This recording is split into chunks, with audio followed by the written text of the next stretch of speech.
আমি আপনাদেরকে এখন ডাটা সেন্টার এমডিসি, যেটাকে আমরা মডুলার ডাটা সেন্টার বলি এমডিসি, সেটাকে কিভাবে অপারেশন করতে হয় সেটা সম্পর্কে আপনাদেরকে দেখাবো আমি। এখন এই ডিভাইসটা র্যাকটা যেটা আছে সেটা মডুলার এমডিসি বলি আমরা। এটা এখন নর্মাল অবস্থায় আছে। যখন এটা নর্মাল অবস্থায় থাকবে তখন এর ভিতরে যে আপনারা নীল কালারের যে বাতিটা দেখতে পাচ্ছেন, লাইট জ্বলতেছে, সেটা এর ভিতরে যদি কোনো একটা ডিভাইসের কোনো প্রবলেম হয় তখন সেটা নীল কালার থেকে সেটা লাল আলোতে হয়ে যাবে। তখন আপনি ইজিলি দেখে বুঝতে পারবেন যে এর ভিতরে কোনো একটা ডিভাইসের বা কোনো একটা সিস্টেমের প্রবলেম হয়েছে।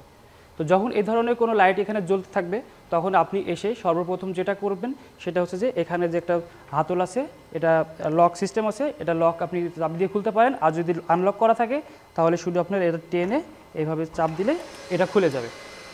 আচ্ছা, এটা যখন খুলে যাবে তারপর আপনি এখানে এসে দেখবেন যে আপনার কী প্রবলেম হয়েছে। সেটা প্রবলেমটা আপনি কীভাবে বুঝবেন?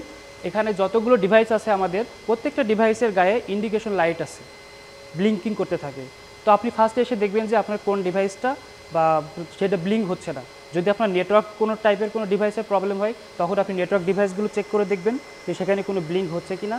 যদি আপনার পাওয়ার রিলেটেড কোনো ইস্যু হয় তখন এখানে আমার ইউপিএস আছে, ইউপিএস এসে চেক করে দেখবেন যে ইউপিএসে আমার ডিসপ্লেতে পাওয়ার আছে কি না।